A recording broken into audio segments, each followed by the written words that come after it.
Pag! Tama na, please. Pumikit ka lang at huwag kang malikot. Huwag kang gagalaw, ha? Ano ba? Huwag ka naman malikot, Suna ko! Papawasan lang natin yung bangkit mo! Hindi ka pwede kumalik. Hinapin na lang yung Suna ko! Papawasan lang natin yung bangs mo. Oh. Suna ko naman! Hayaan niyo na siya. Sasayangin niyo lang ang oras niyo sa pagtulong sa isang taong ayaw naman magbago. Paano mo nagagawang maging mahinahon pa? Paano na yung renta natin? Suna ko, muntik ko na makalimutan. Sira nga pala yung banyo dito sa taas. Kaya yung banyo muna sa baba ang gagamitin natin lahat hanggang sa maayos yun. Sandali, bakit ba ayaw mong ipakita yung mukha mo? Ano bang problema? Sabihin mo na! Ayoko! Sabihin mo na! Sabihin mo na sa amin! Ako nga sabi! Itatapo ko to! Bibilang ako hanggang 3! 1, 2, 3! Ilan na? Kasi, noon, may gusto ko isang lalaki. Sabi niya, pangit daw ako. At? Yun lang ang nangyari! Gaya rin ako ng ibang babae noon. Conscious at nananalamin pag may pimple. Ginagawa ang lahat para lang pumayat. Pero sa huli, nauwi sa wala ang lahat. At dahil aksaya lang naman sa oras, mas mabuti pang huwag ko nalang gawin. Sayang lang ang pagod at oras ko. Kung mag-aayos ako ng itsura ko. Kaya naman tinigil ko na lang yun. Suna ko. Kung hindi naman ako mananalamin, hindi ko na rin kailangan ikumpara ang sarili ko sa ibang babae. Kontento na ako sa ganung pag-iisip. Hindi naman mahirap kung mag-iisa ako. Hindi ko magets yun. Dahil lang to sa isang lalaki? Tigilan niyo na ako! Lumabas na kayong apat! Akalain mo, naging normal din pala siya. Hindi siya dapat magpa-apekto sa opinyon ng ibang tao. Ibig sabihin, gusto niya talaga ang taong yun. Pero anong klase ng lalaki magsasabi ng ganun sa isang babae? Sira ulo lang siguro ang taong magsasabing pangit ang isang babae kahit na totoo pa. Nako, gabing-gabi na pala. Yoy, pwede ba? Ako na lang muna ako na maliligo. Mukha yatang naunahan ka na niya. 2 taong kong itinago ang mukha ko mula sa mga tao. Kaya paano ko maaalis ang bangs ko ngayon? Ay, bakit ko ba kailangan pagdaanan ng lahat ng to? Bakit parang may gumagamit ng shower? Shower?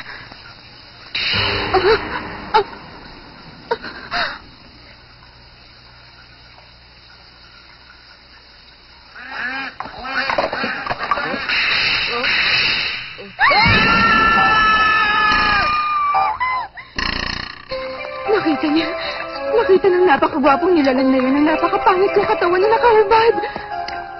Touch! Sa gulat ko, biglang napatalon ako sa bintana. Touch! Sabi ko naman ang tungkol sa banyo. Pero mukhang hindi lang ako naintindihan ni Suna ko. Ganon? Hindi pa rin yung sapat na dahilan. Ano ka ba naman? Ang importante, Kyohei. Ano naman? Nakita mo? Uy? Soko, wala akong nakita! Tumigil na nga kayo! Magbihis ka na nga!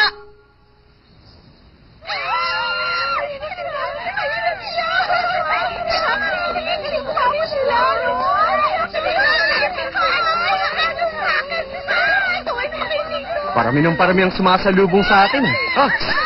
Joey, ayos ka lang ba? Malala yung sipon mo. Wala to, ayos ka ako. Sabay-sabay talaga sila dumating. Magkakasama sila sa iisang bahay, hindi ba? Yun yata ang idea ko ng langit. Ituring niyo rin kaming mga karibal niyo. Ako si Latin. Ako si Madeline. Ako si Roxanne. At ako naman si Yvonne. Sino na ngayon? Kasali na rin kami sa iyo. At kami ang mga si John. Kuya? Gusto kong pasukin ang kwarto ni Ranmaro sa gabi. Gusto ko namang tabihan sa kama si Yuki.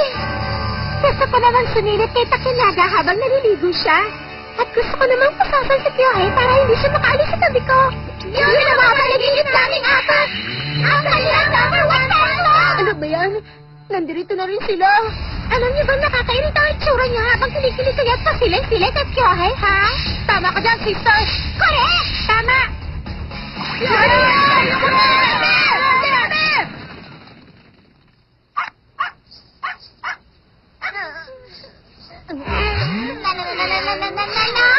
At sino naman yung kadiri babaeng sunod na sunod sa kanila? Ang kapal na mukha niyang dead mahintayo tapos nakabuntot sa kanang Kyohei. Ang lakas naman ang loob niya! Kung gusto niyo, palit na tayo ng lugar. Ha? Para yata napuno ang utak ko nang nakakapakilabot sa sigaw ng mga multo. Nag-e-echo pa. Sagutin niyo po ang sabihin namin ng Salvador na may Black Angel! Loli!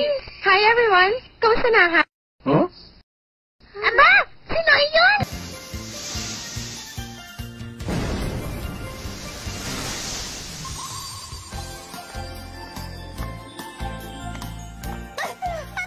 Isa pang maganda. Uy, Kyohe, mauna na kami ha. Bahala ka na dyan. Paano suna ko? See you later. So? Ngayong nandiyan na si Noe, wala na tayong pag-asa. Umalis na tayo baka tayo makampara sa kanya. Hindi kayo may ikukumpara sa kanya kung itatago niyo rin ang mukha niyo gaya ko. Han, Siguro, ikaw sa sunod ka, sasabihin diba? ko sa kanila. Makikinig silang lahat sa akin. Ako nga pala si Noe Kasahara. Nice to meet you. Okay ka lang ba? Ayos lang ako. Nag-nosebleed lang talaga ako pag nakakita ko ng maganda. Ang saya! Maganda raw ako. Narinig mo ba? Hindi ka ganun kaganda. Bakit naman ang bahay mo? Ganito talaga ako, kaya masanay ka na. Hindi ka nakakatuwa. Hoy, pwede ba tumahimik ka na? Ano ka mo? Ang presko mo talaga. Hindi ko na kaya. Napakaraming magagandang tao dito. Pumasok na nga tayo. Aray ko naman. Bye soon ako. See you later, ha? At talagang tinali pa siya ni Kyohe. Parang hindi ko na ito matatanggap. Masisira ang reputasyon niya. Katapusan na naman ba? Siya nga pala. Siya ang bagong transfer student dito sa school. Si Sunako Nakahara. Pasensya na. Parang biglang lumamig ang classroom, Parang naging haunted. Para tayong pinalilibutan ng evil spirit. Sino nagpatay ng mga ilaw?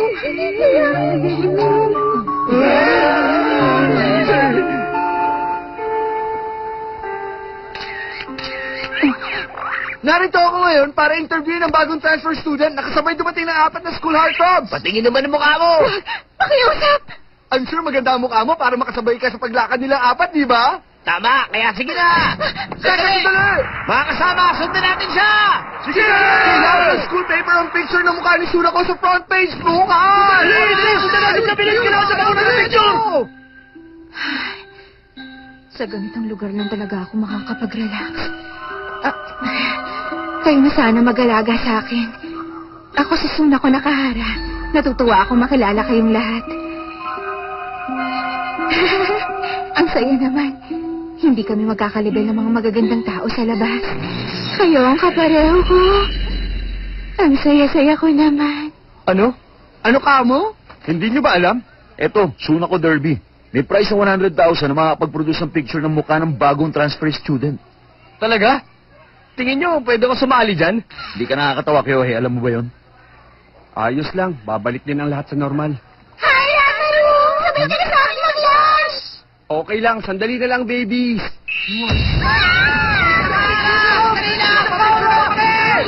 Pakita mo yung mukha mo sa amin. Dali, ako ulit isa.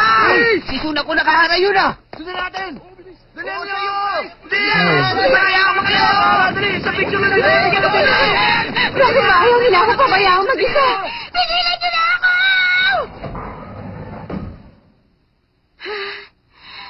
Dito na lang ako magtatago. Mukha yatang sikat na sikat ka na sa mga boys dito sa school, Ha? Anong sabi mo? Hindi lang ang mga prinsipe namin ang nakakasama mo. Pati na ng mga ordinaryong lalaki, hinahawil ka na rin nila. Ang nakakatawa, mas nakakadiri ka pa sa ipis. Correct? Hindi ako natutuwa sa mga nangyayari. At bakit mo nasabi yan? Alam mo, naiinis talaga ako sa'yo, ha? Naman! Ang kaya mo na nagurog lang! Ginagawa mo to para magpapansin sa mga lalaki dito sa school, di ba? Pwede ba? Huwag kang masyadong pasikat dyan. Ako, pasikat. Pero hindi ako. Ay, ikaw ba, babae pangit? Kami na ang gugupit sa bangs mong yan, kaya mabuti pa, magpasalamat ka na sa amin. Huwag na lang siguro nating ituloy. Tumili ka nga, leksyon to para sa kanya. Ako nagpapasikat. Imposible. Dahil walang magkaka-interes. Sa katulad ko. Imposible yun!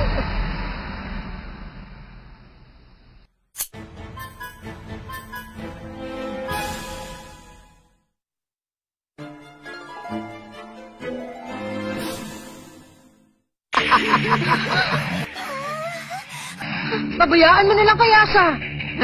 Sabi na tumahimik ka. Kasi... Hoy, pinagtutulungan niyo ba siya? Alam mo kasi... Ano? Makinig kayo.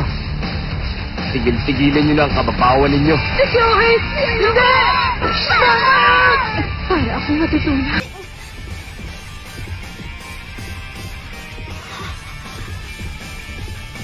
Ha? Hoy, ayos ka lang ba? Naku! Alam mo kasi, wala ibig sabihin ito kasi may art class kasi kami mamaya. Kita mo na, wala na. Kaya sige na naman, Kyohei. Tapos naman kahit saglit lang.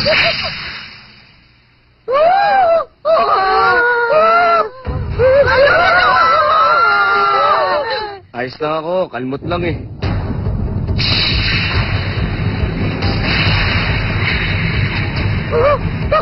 Sumasabra ka na!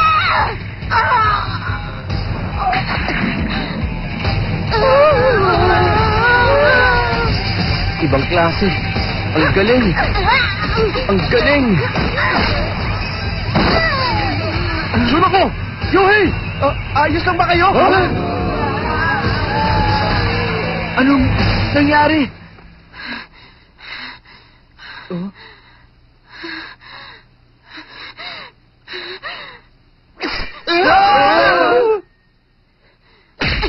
Ayan na! Papansinin niyo pa rin ba ako ngayon? Kunin niyo na ang gunting na yan. Sige na. Mag-sorry kayo sa gwapong lalaki na yun! Ngayon na! Gwapong lalaki daw? Hindi ako makapaniwala sa ginawa niya. Ang cool niya pala! Mag-sorry kayo sa kanya. Ngayon na. Kyohei, ayos ka lang ba?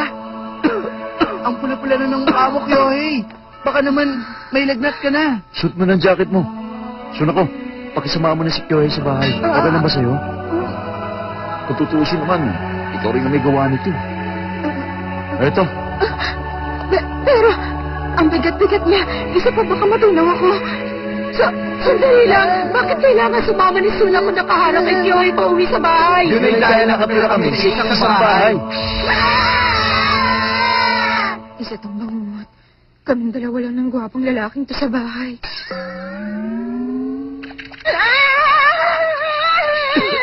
Gusto ko ba kainin mo? Strawberries. Oh, hindi. Nakakasilaw. Kukunin ko na. May 30 seconds ka lang. Pero pagpunta ko pa lang sa kusina, matagal na. Bilisan mo na! Heto na strawberries mo. Gusto ko naman ng sports drink. Heto na sports drink mo. Gusto ko ng ice cream, strawberry flavor. Heto na, kaya lang may pangalan ni Yuki nakasulat dyan. Yogurt pa lang gusto ko, strawberry flavor. Heto na yogurt, pero may pangalan ni Takunaga. Jelly. Ay, huwag na lang. Bilisin mo na lang ang kwarto ko. Huwag ka maingay. Walang problema. Pakiabot yung pajama ko. Pakilaban yung mga damit. Pakikuha na ulit yung strawberries ko. Kainis, gawin ba akong utosan? Gwapong halimaw ka pala. Heto, strawberry sports drink, ice cream, yogurt at jelly mo. Ito na lang, please. Sakanin ko na lang kaya siya para mas maganda. Sorry, Sa nangyari kahapon. Huwag kang mag-alala. Wala naman ako nakita dahil sa spin sa banyo.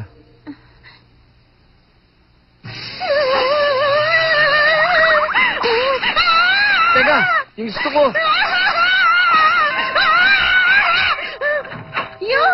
Sula ko.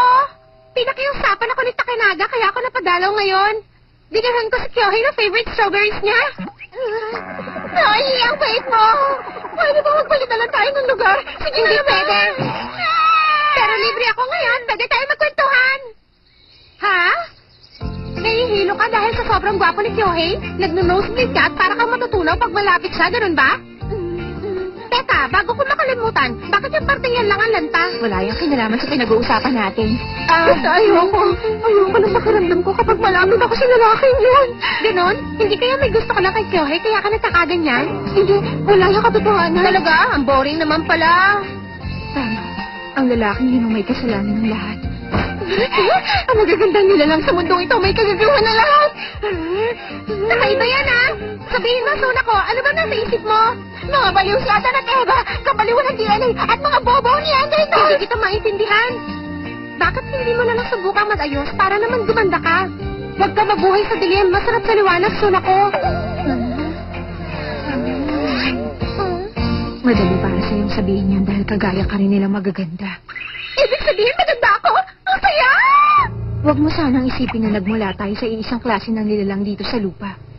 Dahil kung ganun, ibig sabihin, hindi mo lang alam kung ano talaga ang posisyon mo. Ayokong marinig yan sa isang taong hindi man lang nag-e-effort. Hindi mo lang alam kung anong klaseng effort at kung ilang oras ang ginugugol ko para magpaganda, para naman mapansin ako ni Takinaga.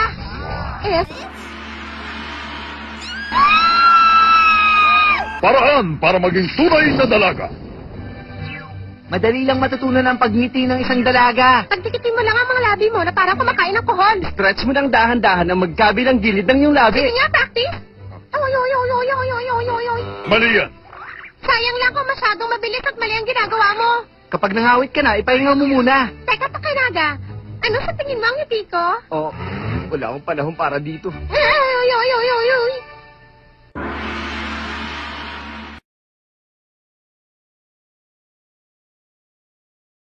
Araw-araw na lang nakikita mo ang mukha nila, lalo na si Takinaga. Alam mo, sa school, seryoso at suplado ang dating ni Takinaga. Pero kumusta naman siya pagdating dito sa bahay? Hindi ko alam. Masyado siyang gwapo kaya di ko siya tinitingnan. Ay, ganun ba? Noy, gusto mo si Takinaga, tama ba ako? Oo, mahal ko siya. Yeah. Alam mo, Suna ko, kung paghihirapan mo lang, alam ko malaki ang i-improve ng itsura mo. Sige na, umalis ka na sa kadiliman. Mag-effort ka kahit konti. Ganun lang. Sinasabi ng mga mabubuting tao. Ano ba to? Bakit may takip ng tuyo ang pagkain ko? Ibig sabihin yung plato ang pagkain ko? Dahil ba sa hindi ako nag-e-effort? Hindi, dahil ang may likha sa atin. Siya ang dapat sisihin kasalanan niya. Sandali lang, Suna ko. Dumalo ba si Noy dito? Oo, at salamat sa kanya, naiintindihan ko na. Pinahanga ko ni Noy ngayon Gamit lang ng strawberries. Ano ba yung sinasabi mo dyan? Ikaw itong nagpapagawa ng mga bagay-bagay kay Noy, kaya ikaw ang totoong nakakabilib. Bakit hindi mo pa kasi siya i-date? Huwag ka na mahiya! Ruby! Tumahimik ka nga! Mas maganda sana kung pinanganak ako ng maganda. Katulad na lang ng ibang mga babae dyan. Huh? Hindi yan totoo, Suna ko. Ang hindi mo alam, hindi rin naman talaga siya ipinanganak na maganda. Tingnan mo.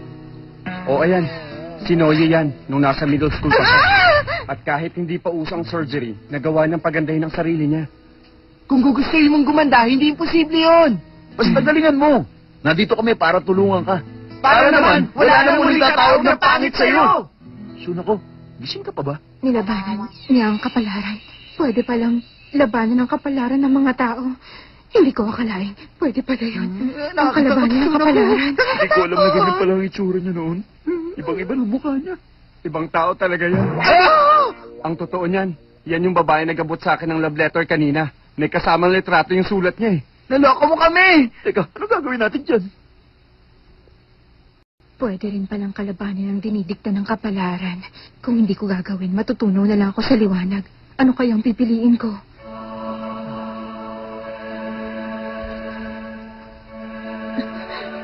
Ay, liwanag! Bakit ang gwapo niya pa rin kahit may sakit na siya? Ayos ka lang ba? Ay, pawis na ako. Mahingil damit. Huwag ka na magsalita!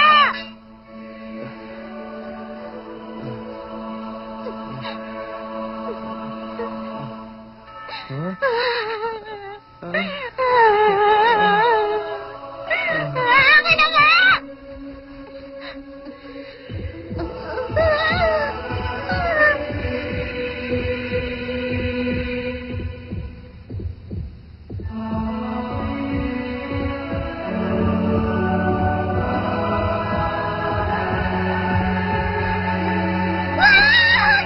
Paano naman ako titira sa bahay na to kasama magagandang nilalang na to?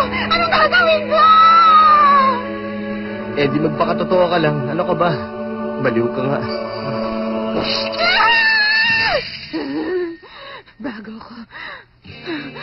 Bago ako matunaw. Suna ko! Wala ka dyan! Bago pa ako matunaw dahil sa'yo. Mawala ka na lang! Ibalik mo sa akin ang kabataan ko! Narinig mo? Ibalik mo sa akin ang kabataan ko! Ilagaw mo sa akin doon! Narinig mo ba?